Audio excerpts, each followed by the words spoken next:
નમસ્કાર મિત્રો, વાત વ્યવહારના પ્લેટફોર્મ પર આપનું સ્વાગત છે। મિત્રો, આપને ખાસ વિનંતી કે અમારો આ વિડીયો ગમે તો લાઈક કરજો, શેર કરજો અને ફેસબુક ઉપર જોઈ રહ્યા હોય તો ફોલો કરજો અને યુટ્યુબ પર હોય તો ચેનલને સબસ્ક્રાઈબ કરજો। વાત કરવી છે વ્યવહારની। વાત વ્યવહારનીમાં જોઈએ આજની વાર્તા કે અજય ઓફિસથી થાકેલો સાંજે ઘરે પરત આવ્યો। દરવાજો ખોલતા જ પત્ની પ્રિયા સામે આવી। સામાન્ય રીતે એ પહેલું પૂછતી, ચા કે પાણી લાવું? પણ આજે કંઈક જુદું હતું। ચહેરા ઉપર ઉત્સુકતા અને અવાજમાં ઉતાવળ હતી। એ બોલી, અજય, જાણે છે બાજુવાળા રાવલભાઈએ નવી નક્કોર કાર લીધી છે, પૂરા 17 લાખની, અને એ પણ રોકડા પૈસાથી। અજય ચૂપ રહ્યો। એણે ચંપલ ઉતારી, બેગ મૂકી અને કશું બોલ્યો નહીં। પ્રિયાને એનું મૌન ન ગમ્યું। એ અધીરાઈ થઈ ગઈ। તમે કંઈ બોલતા નથી? આપણે પણ એક કાર લેવી જોઈએ। રોજ તમે સ્કૂટર ઉપર ઓફિસ જાઓ છો। તમારી કંપનીના બધા કર્મચારીઓ પાસે કાર છે, તમે એકલા સ્કૂટર ઉપર જાઓ છો।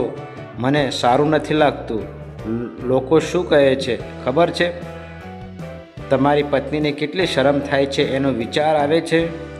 અજય શાંતિથી બોલ્યો, ઘરના હપ્તા, બાળકોના ભણતર, દવાખાના, આ બધા પછી આપણા હાથમાં કેટલી બચત રહે છે એ તું જાણે જ છે।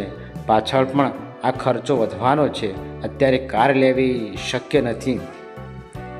પ્રિયા ગુસ્સે બોલી, બીજા લોકો પણ કમાય છે ને? બધા લોકો પોતાના શોખ પૂરા કરે છે। તમારા કરતાં ઓછા પગારવાળા લોકો પણ કાર ચલાવે છે। મને સમજાતું નથી કે તમે રૂપિયા ક્યાં વાપરી નાખો છો। અજયે ઊંડો શ્વાસ લીધો। હું દર મહિને મારો આખો પગાર તને જ આપું છું। મારા ખિસ્સા ખર્ચના રૂપિયા પણ તારી પાસે માગું છું, તો તને જ ખબર હશે ને કે કેવા વપરાય છે। આ સાંભળી પ્રિયા વધુ ગુસ્સે થઈ ગઈ। તેણે તીખું બોલી નાખ્યું, તો પછી એક જ રસ્તો છે। ગામડે જે આપણા ભાગની જમીન છે ને એ વેચી નાખીએ। રોજ મજા કરવા માટે આ જ ઉંમર છે।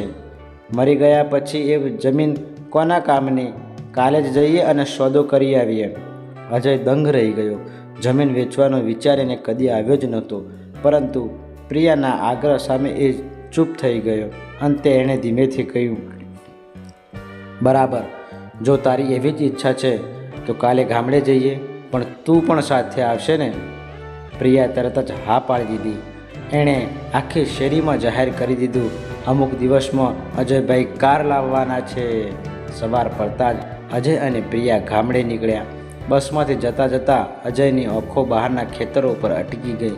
લીલાછમ પાક, નહેરો, પંખીઓ, બધું એને બાળપણમાં ખેંચી જતું હતું।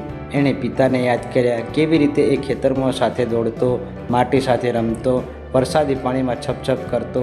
એ જમીન એની જિંદગીનો અભિન્ન હિસ્સો હતી। પ્રિયા બાજુમાં બેઠી મોબાઈલમાં કારના ફોટા જોઈ રહી હતી।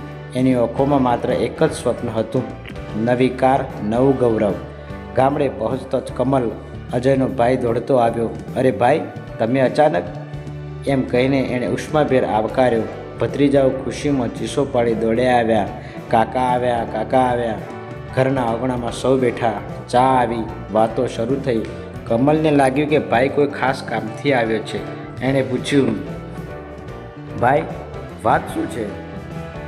અજયે નજર ઝુકાવી ધીમેથી બોલ્યો, પ્રિયા કહે છે કે હવે જમીન વેચી દઈએ અને કાર લેવી છે। કમલ એકદમ નિઃશબ્દ થઈ ગયો। થોડું મૌન છવાયું। પછી એણે ધીમેથી કહ્યું, ભાઈ, આ જમીન બાપ દાદાની યાદ છે। એમાંથી જ આપણું ગુજરાન ચાલે છે।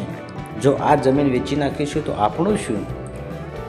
પ્રિયા તરત જ બોલી, અમે પણ જીવવા માગીએ છીએ। તમારે રાખવી હોય તો તમારો ભાગ રાખો, અમારો ભાગ વેચી દઈએ।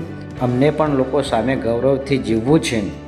કમલની પત્ની રેખાએ કહ્યું, ભાભી, પૈસા બધું નથી। સાચું ધન એ છે કે બાળકોને આ માટીનો પ્રેમ શીખવો। આ જમીન પેઢીઓની કડી છે। પ્રિયા અકળાઈ ગઈ। જીવન ફક્ત બચત અને બલિદાન માટે નથી, આનંદ માણવો પણ જરૂરી છે। અજય ચૂપ રહ્યો। એના મનમાં ઘોર સંઘર્ષ શરૂ થયો। એક તરફ પત્નીની ઈચ્છા, બીજી તરફ ભાઈનું દુઃખ અને પિતાની યાદો। રાત્રે ઊંઘ ના આવી। સવાર પડતો જ એ ખેતરમાં ગયો। માટીની સુગંધ, લહેરાતા પાક અને ઝાડની છાયા જોઈને એનું મન ભીનું થઈ ગયું। એણે વિચાર્યું, આ માટીમાંથી જ જીવન છે, એને પૈસામાં તોલી ન શકાય। પ્રિયા પણ આવી। એણે કહ્યું, મને લાગે છે કે હવે સમય બગાડવો નહીં, ખરીદદારને બોલાવી જ દઈએ. અજયે કશું કહ્યું નહીં. બપોરે ખરીદદાર પણ આવી ગયો. એણે કહ્યું, હું જમીન લેવા તૈયાર છું, બજારથી વધારે ભાવ આપું છું, પણ કાગળો આજે જ સહી કરવા પડશે. પ્રિયાના ચહેરા ઉપર ચમક આવી ગઈ. જુઓ અજય, કેટલો સારો મોકો છે, હવે શું વિચારવું? અજયે કાગળો જોયા, પેન હાથમાં લીધી, પણ એની આંગળીઓ કોપવા લાગી. થોડું મૌન છવાયું. પછી એ અચાનક ઊભો થઈ ગયો. એણે સ્પષ્ટ અવાજમાં કહ્યું, ના, આ જમીન વેચી શકાય એમ નથી. આ ફક્ત ખેતર નથી, એ આપણું જીવન છે. કાર પછી જ લઈશું, પણ માટી ફરી નહીં મળે. એમાં મારા પિતાની યાદો છે. કમલની આંખમાં આંસુ આવી ગયા. એ ભાઈને ગળે લાગી ગયો. તમે સાચો નિર્ણય લીધો ભાઈ. આ માટી વગર આપણે કશું નથી. પ્રિયા થોડીવાર ચૂપ રહી. એના મનમાં ગુસ્સો હતો, પણ એ ધીમે ધીમે ઓગળવા લાગ્યો. એણે ભત્રીજાઓને માટીમાં રમતા જોયા. એના હાસ્યમાં એવું સુખ હતું કે કોઈ કારથી ન મળતું. શહેર તરફ ફરતા રસ્તામાં અજયે કહ્યું, પ્રિયા, શોખ પૂરા કરવા મને પણ ગમે છે, પરંતુ જીવન દેખાવા માટે નથી. સાચો સુખ સંબંધોમાં છે, પરિવારના પ્રેમમાં છે. પ્રિયાની આંખોમાં આંસુ આવી ગયા. એણે ધીમેથી કહ્યું, તમે સાચું કહો છો. મેં જીદ કરી હતી. હવે મને સમજાયું છે કે સાચું ધન યાદો અને સંબંધો છે. અજયે પત્નીનો હાથ પકડી લીધો. એની અંદરથી ભાર ઉતરી ગયો. સમય પસાર થયો. થોડા વર્ષો પછી અજયે પોતાની મહેનતથી કાર ખરીદી, પરંતુ એ કાર ગર્વ માટે નહોતી, ફક્ત સુવિધાઓ માટે હતી. સાચું ગર્વ તો એ વાતનો હતો કે એણે પરિવારની જમીન અને સંબંધો સાચવ્યા હતા. પ્રિયા હસતા હસતા કહેતી, હા, સાચું સુખ દેખાવમાં નથી, પરિવારના પ્રેમમાં છે. વાર્તાનો સંદેશ સ્પષ્ટ હતો. પૈસા અને શોખ જરૂરી છે, પરંતુ સાચું ધન તો પરિવારની લાગણી, બાપ દાદાની યાદો અને માટીનો પ્રેમ છે. તો તમારું શું કહેવું મિત્રો? શું જમીન આપણે વેચવી જોઈએ? આપણે મસ્ત મજાની કોમેન્ટ બોક્સમાં લખજો.